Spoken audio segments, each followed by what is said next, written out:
Bienvenidos a Fuera de Plano, un podcast de historias con historia.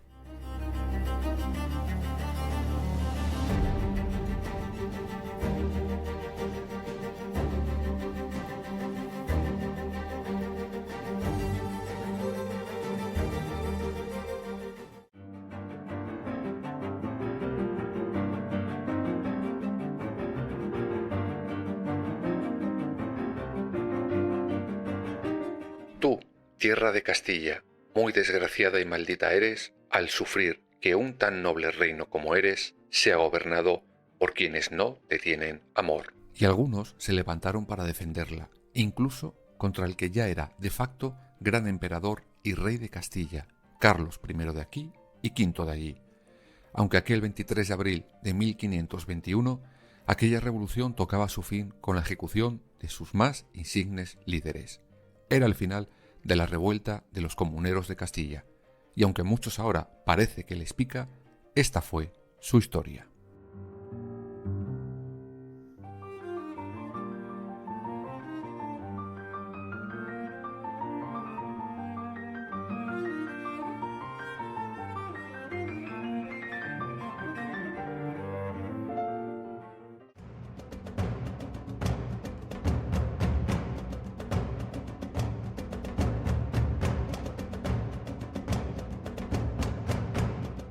Antes de entrar en harina, vamos a dejar claro de quiénes hablamos cuando decimos comuneros.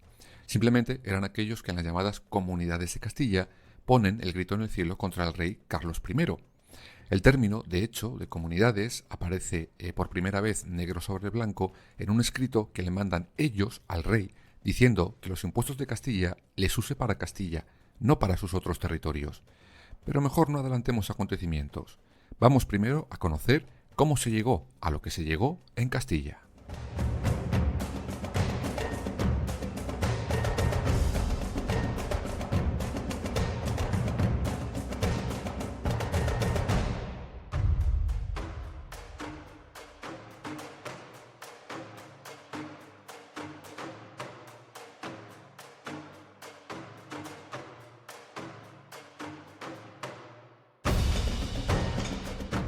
El malestar de los nobles castellanos comienza desde el minuto 1 en el que Carlos I, ni todos los reyes católicos, pone sus reales piececitos en este país. Les resulta un rey extraño, y ellos a él igual. No olvidemos que él viene de otra corte, la de su padre difunto, la de Flandes. Llega sin hablar ni papa de castellano. Mal empezamos. ¿Cómo vas a reinar si no entiendes lo que te dicen ni te puedes hacer entender?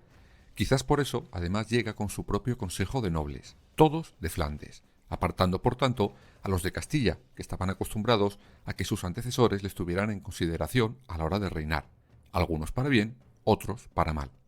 Aunque 1519 será la fecha en la que, si todo esto fuera poco, el nuevo rey añade más leña al fuego.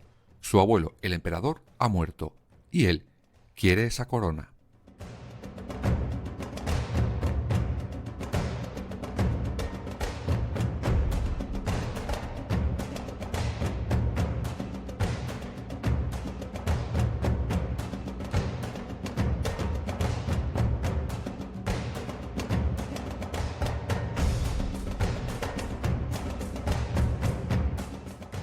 Pero para esto necesita dinero, mucho dinero.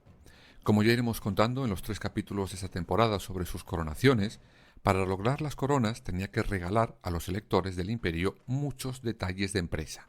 Además, el rey de Francia también quería hacerse con la corona, y para todo esto Carlos I necesita mucho, mucho efectivo. Y oye, no entendería ni una palabra de castellano, pero sí que sabía utilizar sus arcas, y sobre todo, sus impuestos.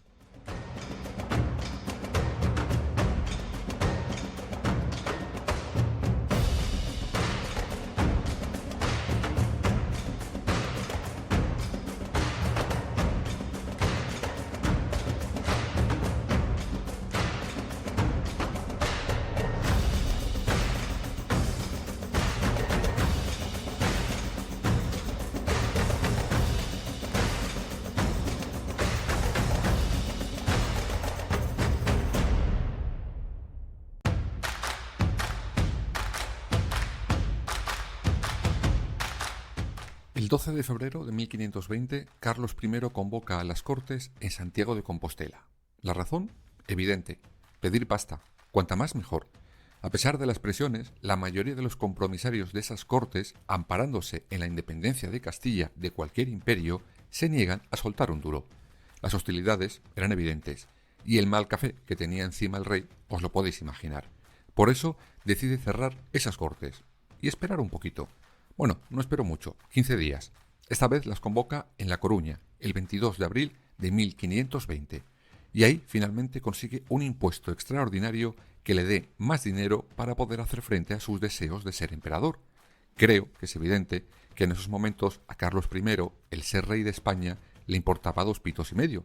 A ver, entre ser rey o ser emperador, queda más molón ser lo segundo. Pero para eso no es necesario que saquees al pueblo que reinas. Con el impuesto ya en las manos, el 20 de mayo se marcha rumbo al Sacro Imperio y de regalo deja a un regente alemán.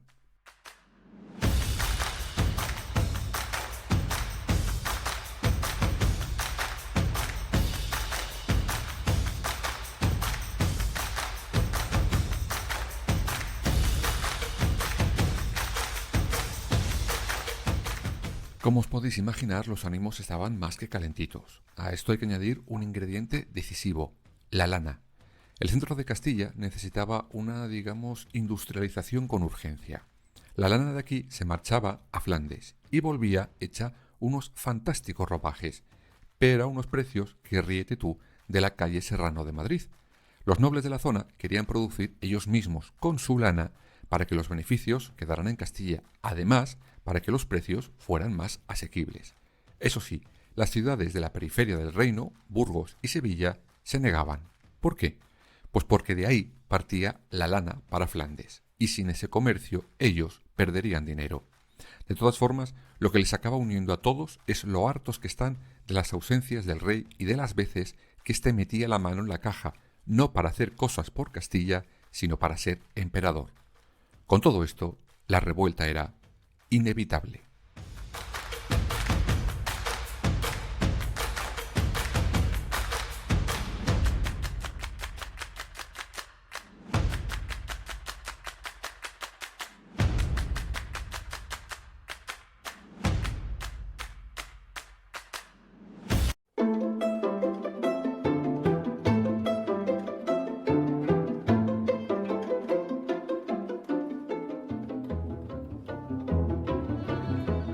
Y esta revuelta arranca en Toledo, y lo hace incluso con antelación.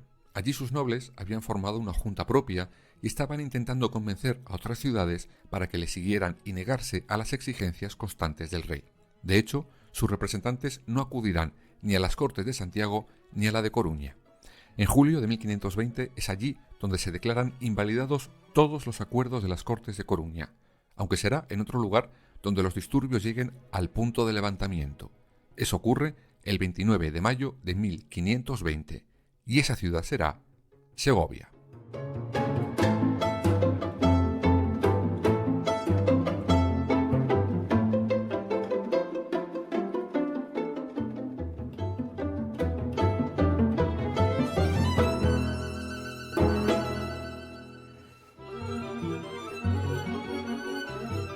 Allí, por ejemplo, serán linchados varios procuradores que fueron sobornados en las Cortes para aceptar las exigencias del rey.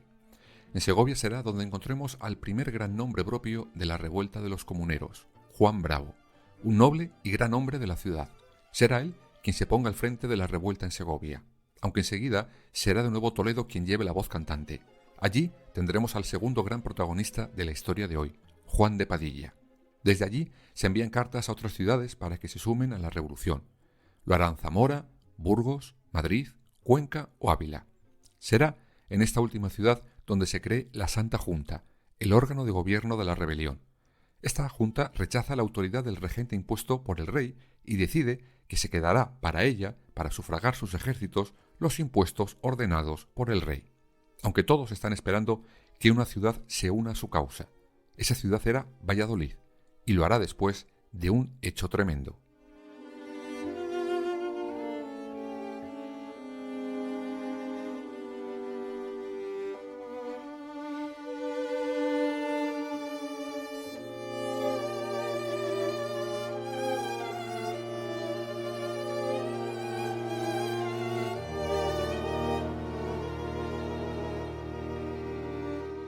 Los defensores del rey ordenan controlar la artillería que tenían en Medina del Campo por miedo a que los revolucionarios se hicieran con ella, pero sus habitantes creen que van a usar esas armas contra los vecinos de Segovia y se enfrentarán al ejército real.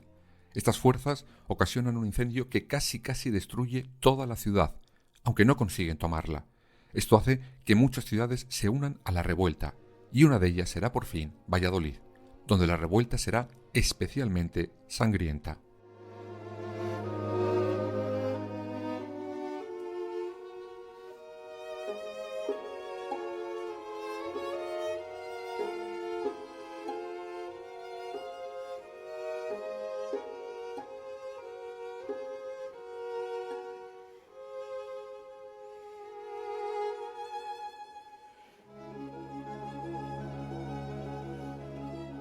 A nuestra historia de hoy le falta el tercer nombre propio.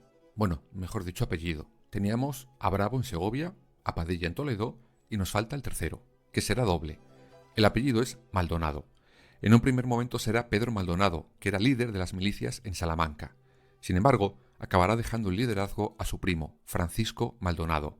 Él acabará la revuelta junto a los demás protagonistas. Ya tenemos pues a los tres héroes comuneros presentados: Bravo, Padilla y Maldonado.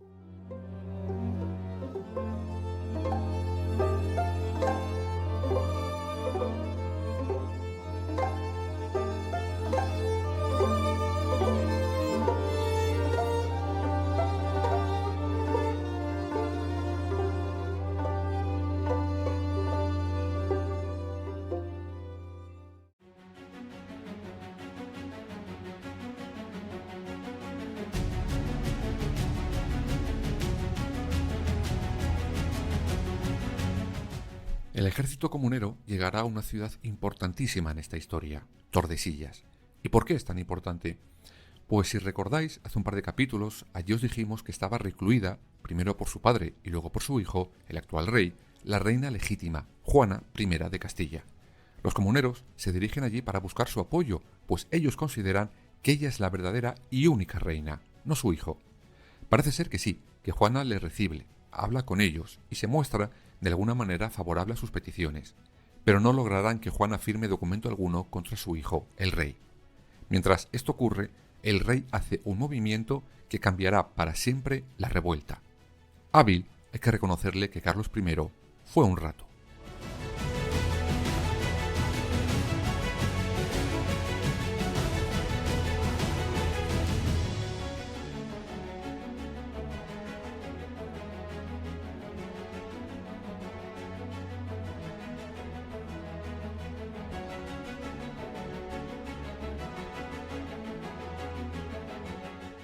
El rey, en ese momento, reniega de ese impuesto extraordinario que había sacado de las Cortes de A Coruña. Además, mete en su, equipo de gobierno a varios nobles castellanos. Además, se transmite el mensaje de que el rey, pase lo que pase, siempre contará con la nobleza de Castilla. Con este movimiento, para muchos, la revuelta empezaba a perder el sentido, pues parte de sus reivindicaciones ya habían sido atendidas. Y empiezan algunas ciudades a cambiar de bando. La primera será Burgos.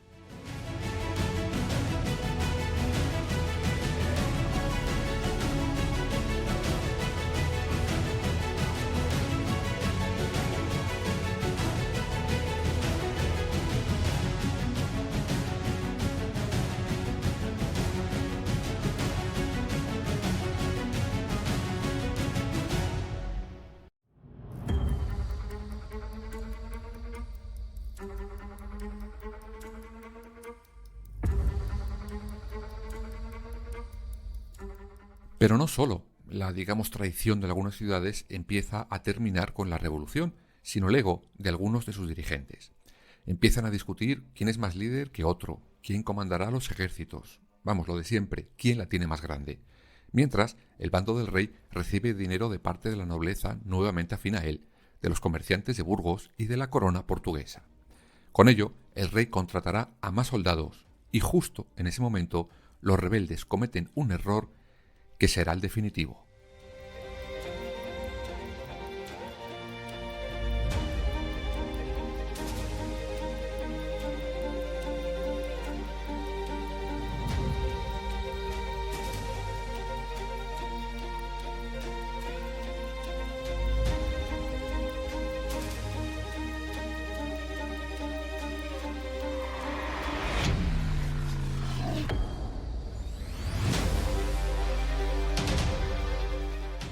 Con una maniobra absurda acaban por perder Tordesillas, que la recupera el rey. Los ánimos están por los suelos. Aún así Padilla intenta levantarlos y entrará triunfante en Valladolid. Por su parte, desde Aquisgrán, mientras era coronado emperador, Carlos I condena a muerte a los 249 comuneros más importantes. Estamos a primeros de 1521, y en Burgos los nobles sofocan un nuevo intento de revuelta. Y en otro lugar, Torrelobatón, los comuneros conseguirán un gran éxito militar. Sería el último.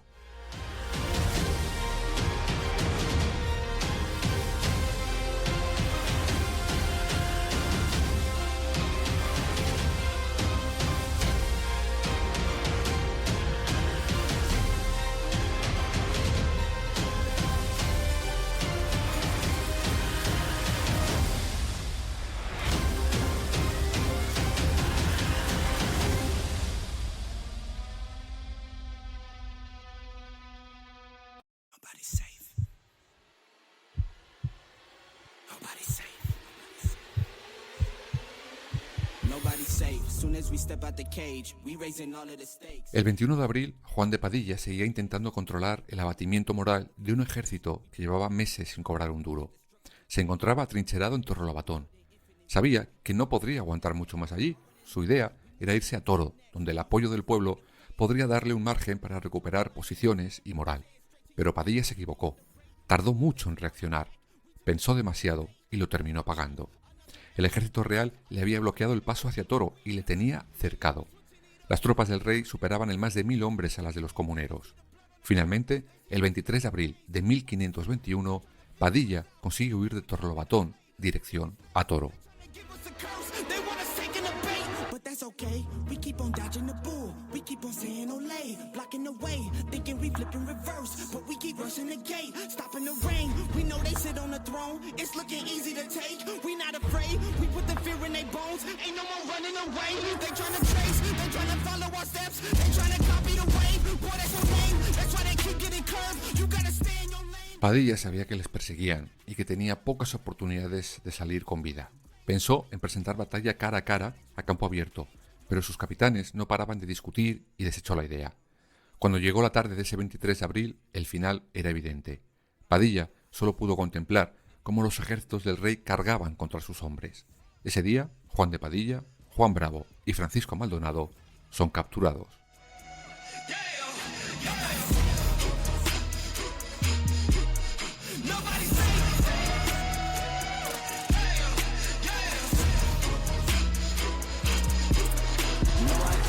For my folks, for my mama and my pops. I don't care if you the cops, anybody could get boxed. If you aim it for my head, then you better take your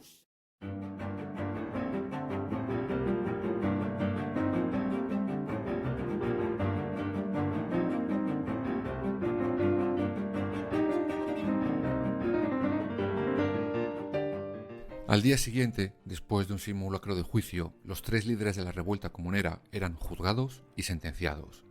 Dicen que Juan Bravo se negó a aceptar la condena por alta traición, pues entendía que los comuneros no eran traidores. Su compañero Padilla le respondió: «Señor Juan Bravo, ayer era día de pelear como caballero, hoy de morir como cristiano». Los líderes comuneros fueron inmediatamente decapitados, y con ello el casi final de la rebelión comunera. Sí, digo casi, porque aún colearía unos meses más. En concreto, gracias a la última comunera, María Pacheco, esposa de Padilla y prima de Juan Bravo. En Toledo intentará resistir todo lo posible hasta que el ejército la vence. Con ellos firmará unos acuerdos para salvar la vida de los principales líderes rebeldes aún vivos, pero María Pacheco entendió enseguida que el rey no iba a respetar nada. Finalmente huyó disfrazada a Portugal. Con ella, la causa comunera fue vencida para siempre.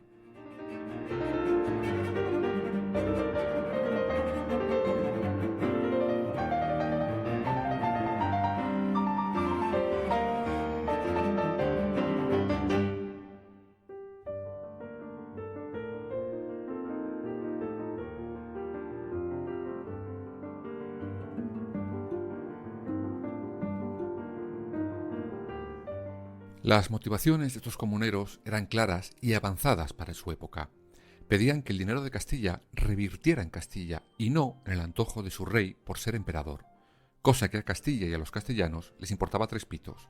Ponían pie en pared al intento de absolutismo de Carlos I, algo que sus abuelos los católicos ya comenzaron y que su nieto quería agrandar. Ahí el avance para esos siglos de esta revuelta. Los intereses de un territorio, de un pueblo, debían estar siempre por delante de todo, incluido del propio rey.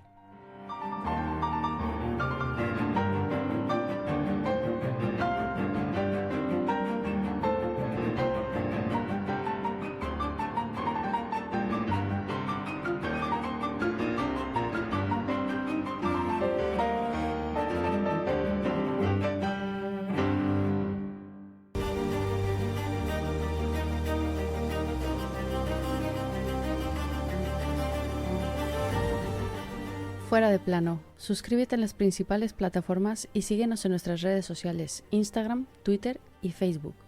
Fuera_de plano.